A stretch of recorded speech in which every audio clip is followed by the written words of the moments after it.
जय माता दी मित्रों, स्वागत है आप सभी का हमारे चैनल पर।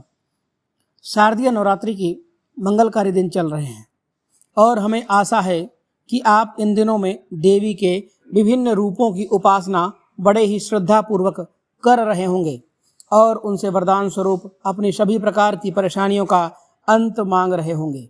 आज नवरात्रि के तृतीय दिवस में आज के दिन माता चंद्रघंटा की पूजा उपासना की जाती है।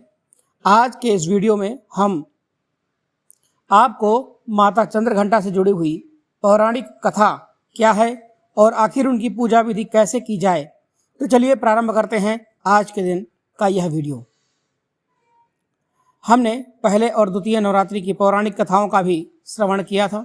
इस प्रकार देवी सती अपने अगले जन्म में पर्वतराज हिमालय और उनकी पत्नी देवी मैना के घर में पार्वती के रूप में अवतरित हुई। जब उनकी आयु विवाह के योग्य हो गई, तब देवर्षि नारद ने उन्हें भगवान शिव को प्रसन्न करने के लिए कठिन तपस्या करने के लिए कहा। देवी पार्वती ने उनके आदेश को शिरोधार्य करते हुए लगभग 3000 वर्षों तक दुर्लभ तपस्या की, जिसके फलस्वरूप महादेव उनसे प्रसन्न हुए और उनसे विवाह करने के लिए तैयार हो गए। सभी देवी देवताओं को विवाह का निमंत्रण भेजा गया और वे सभी कैलाश पर्वत पर एकत्रित हो गए। और अब आप सब तो जानते ही हैं कि भगवान शिव के गण कोई साधारण प्राणी या जीव तो है नहीं। वे सभी भूत प्रेत पिशाच ब्रह्म राक्षस इत्यादि हैं। उन्होंने बड़े ही अवयव तरीके से भोलेनाथ का श्रृंगार किया। महादेव के सिर पर सुशोभित चंद्रमा उनका मुकुट बन गया। छोटे छोटे सर्प उनके कानों के कुंडल और बाजू बंद बन गए। भोलेनाथ की दिव्य देह पर भस्म का लेपन किया गया और उन्हें पशु चर्म धारण करवाई गई। हाथ में त्रिशूल और डमरू शोभा पा रहे थे और इस प्रकार एक अवधूत का वेश धारण कर के महादेव नंदी पर विराजमान होकर पर्वतराज हिमालय के महल की ओर चल पड़े। जब उनकी बारात मार्ग से जा रही थी, तो उसमें ब्रह्मांड के सभी देवी देवता, ऋषि मुनि और महादेव के सभी गण उपस्थित थे। इस बारात में ऐसा कोलाहल हो रहा था जिसके कारण संपूर्ण ब्रह्मांड में खलबली मची हुई थी।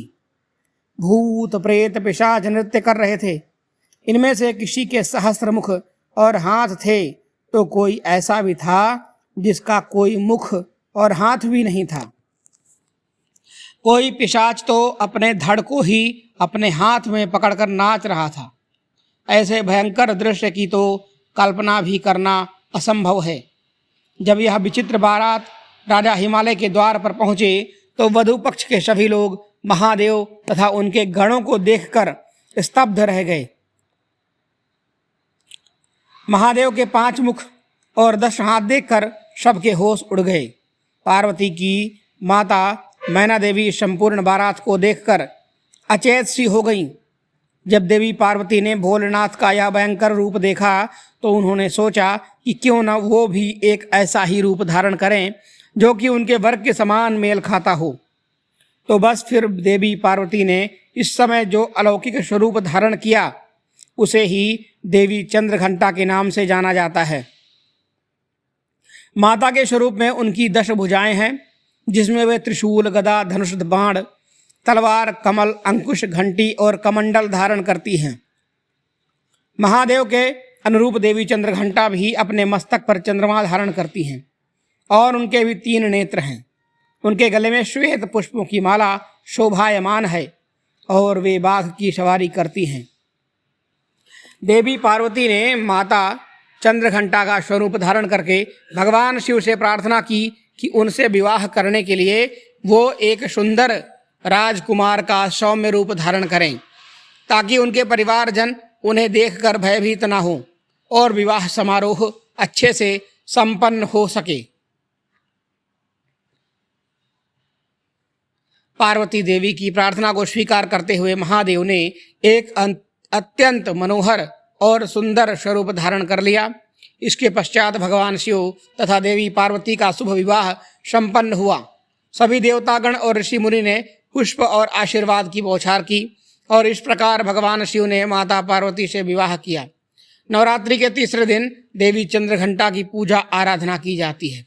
इसके लिए प्रातः जल्दी उठकर स्नान इत्यादि कार्यों से निवृत्त होना चाहिए।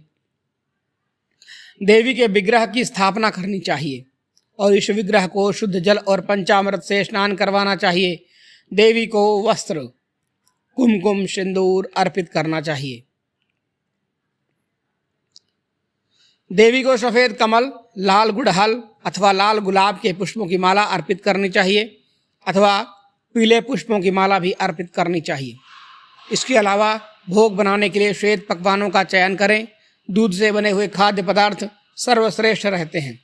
देवी चंद्रघंटा को शहद का भी भोग लगाया जाता है और साथ ही इस दिन आप इस महामंत्र का उच्चारण करके जाप कर सकते हैं और माता रानी को प्रसन्न कर सकते हैं। मंत्र है ओम चंद्रघंटाय नमः।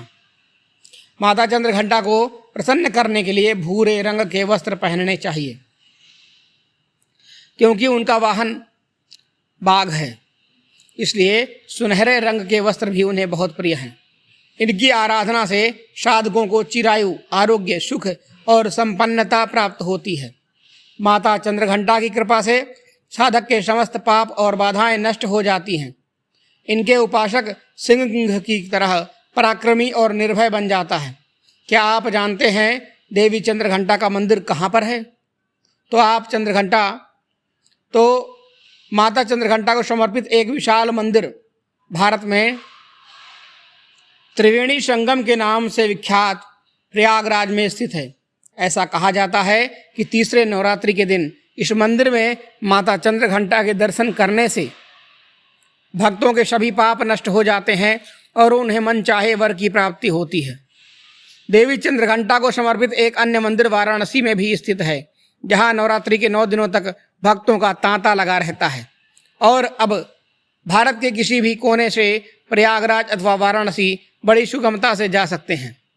तो यह थी शारदीय नवरात्रि के उपलक्ष्य में नवरात्रि के तीसरे दिन माता चंद्रघंटा की पौराणिक कथा। यह कथा आपको कैसी लगी हमें नीचे कमेंट बॉक्स में जय माता दी लिखकर ज़रूर बताइएगा और इसे अधिक से अधिक लोगों को शेयर ज़रूर कीजिएगा, ताकि नवरात्रि के तीसरे दिन वे भी माता चंद्रघंटा की विशेष कृपा को प्राप्त कर सकें। तो दोस्तों, यह थी हमारी आज की प्रस्तुति। कैसी लगी आप सभी को कमेंट अवश्य कीजिएगा। मिलते हैं एक नई वीडियो में एक नई जानकारी के साथ। तब तक के लिए जय माता दी। माता रानी आप सभी का कल्याण करें।